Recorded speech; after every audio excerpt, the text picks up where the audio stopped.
الأنبياء والمرسلين وعلى آله وصحبه أجمعين. إلهي أنت مقصودي ورضاك مطلوبي، حبنا محبتك ومغفرتك ورحمتك.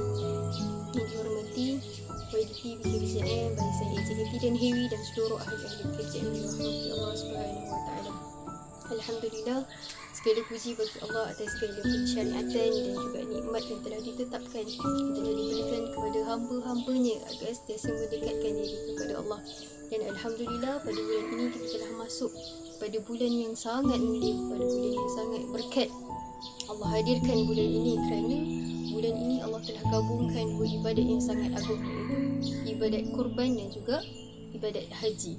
Allah telah tetapkan di dalam Al-Quran surah Al-Kawthar, A'udzubillahi minasyaitanirrajim, fashalli li rabbika wanhar, kerjakanlah solat kerana Tuhanmu semata-mata dan sembelihlah kurban. InsyaAllah kita akan menyambut ketibaan Hari Raya Aidiladha tidak beberapa hari lagi, dan sebagaimana kita maklum pada Hari Raya Aidiladha kita akan melaksanakan ibadah kurban. Jadi disunatkan, digalakkan kepada setiap hamba-hambanya seandainya berkemampuan untuk kita melaksanakan ibadah kurban. Jadi sebelum kita melaksanakan, sebelum kita menjalani ibadah kurban, ada baiknya untuk kita mengetahui beberapa perkara penting sebelum kita melaksanakan ibadah ini agar sentiasa agar ibadah yang kita laksanakan ini menjadi sempurna. Okey, jadi sebelum tu saya akan berkongsikan beberapa perkara ataupun perkara-perkara penting yang perlu kita tahu sebelum kita melaksanakan ibadah kurban. Pertamanya berkaitan dengan pada waktu bila kita boleh melaksanakan ibadah kurban, pada tempoh bermula bila kita boleh melaksanakan ibadah kurban. Sebagaimana yang kita maklum, Hari Raya Aidiladha ataupun ibadah kurban jatuh pada 10 Zulhijjah. Jadi pada waktu penyembelihan boleh dilakukan pada hari nahar dan juga pada hari tasyrik. Apa yang dimaksudkan dengan hari nahar? Hari nahar adalah jatuh pada 10 Zulhijjah, iaitu pada Hari Raya Aidiladha, ataupun hari tasyrik, iaitu hari yang ke-11, 12 dan juga 13 Zulhijjah. Jadi dua hari ini, hari nahar dan juga hari tasyrik, hari yang digalakkan untuk, hari yang disyariatkan untuk kita melaksanakan ibadah kurban. Adapun sekiranya kita melaksanakan penyembelihan sebelum Hari Raya Aidiladha ataupun betul-betul kita tak sempat sampai nak kejar hari tasyrik, kita buat penyembelihan selepas hari tasyrik, maka penyembelihan kita itu tidak dikira sebagai ibadah kurban, adalah dikira sebagai penyembelihan. Dan juga waktu bermulanya boleh untuk kita menyembelih binatang adalah bermula selepas selesai solat sunat Aidiladha beserta bacaan khutbah. Sebagai contoh, tempat kita akan bermula solat sunat Aidiladha pada jam 8.30 pagi dan akan selesai pada jam 9.30 pagi. Jadi ibadah kurban atau penyembelihan boleh bermula daripada jam 9.30 pagi. Adapun sekiranya dilakukan sebelum solat sunat Aidiladha, maka ibadat itu tidak dikira sebagai ibadat kurban. Adapun hanyalah dikira sebagai penyembelihan biasa. Dan juga waktu penyembelihan kurban berterusan siang dan malam. Tapi hukumnya makruh dilakukan pada waktu malam.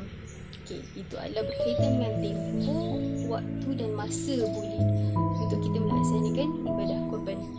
Seterusnya, saya akan masuk kepada antara syarat-syarat sah untuk kita melakukan ibadat kurban. Syarat sah untuk kita melakukan ibadat kurban ada dua. Pertama, mestilah diniatkan semata-mata kerana Allah Subhanahu Wa Taala. Bukanlah kita nak menunjukkan kita seorang yang mampu, ataupun kita nak menunjukkan kita seorang yang berada dan sebagainya. Kita mampu untuk memberikan orang makan, kita mampu untuk memberikan orang fakir miskin dan sebagainya. Akan tetapi biarlah niat kita itu hanyalah kerana Allah Subhanahu Wa Taala. Dan yang kedua, syarat sah berkorban adalah binatang korban itu sendiri pastikan mencukupi syarat, iaitu antara syarat-syarat dalam kita memilih binatang korban, pastikan tiada aib, tiada kecacatan, tiada cacat celanya bagi haiwan-haiwan tersebut, seperti tidak sakit, tidak terlalu kurus, tidak pincang, tidak terpotong telinga ataupun ekor dan sebagainya. Dan juga pastikan binatang-binatang sembelihan kita itu mengikut kepada usia-usia setiap jenis binatang. Contoh binatang unta, pastikan umurnya adalah pada 6 tahun. Dan juga contoh kambing dan juga lembu, pastikan berumur 2 akan masuk ke 3 tahun dan sebagainya. Itu antara syarat-syarat yang diletakkan supaya kita dapat mematuhi dan mengikut kepada apa yang telah Allah tetapkan. Seterusnya, saya akan berkongsikan berkaitan dengan antara amalan-amalan sunat yang kita boleh laksanakan. Di samping kita dapat pahala besar kita melaksanakan ibadah korban, ada baiknya kita tambahkan antara amalan-amalan sunat yang menjadi pahala sampingan kita. Antaranya pertama adalah dengan kita menambat binatang sembelihan tersebut.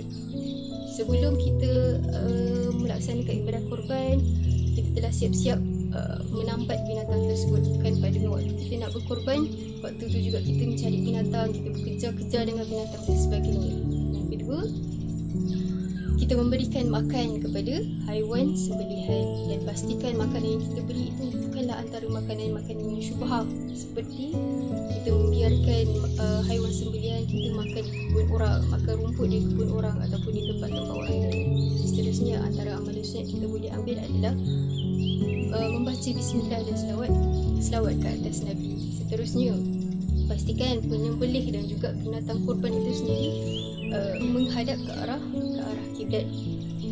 Dan orang yang melakukan ibadah korban, siapa yang melakukan ibadah korban, disunatkan kepada dia agar tidak memotong kuku dan juga tidak bercukur. Dan yang terakhir, pastikan kita menunggu haiwan yang disembelih itu sehingga sejuk ataupun betul-betul mati, barulah kita lapah supaya kita tidak menyakiti haiwan-haiwan tersebut.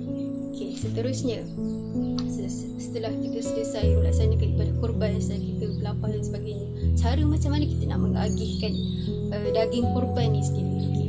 Mengikut kepada mazhab Imam Asy-Syafi'i, ada 3 bahagian cara kita nak membahagikan ibadah korban. Pertama, 1/3 kita perlu bahagikan kepada fakir miskin, 1/3 pula diberi kepada yang berkorban, dan 1/3 itu diberikan kepada sahabat handai, jiran ataupun golongan-golongan kaya. Dan afdalnya daging korban ini diberikan ataupun disedekahkan semuanya kepada fakir miskin. Adapun kepada penyembelih ataupun kepada yang berkorban itu perlu ambil sedikit daging itu supaya kita dapat ambil keberkatan daripada ibadah yang kita lakukan.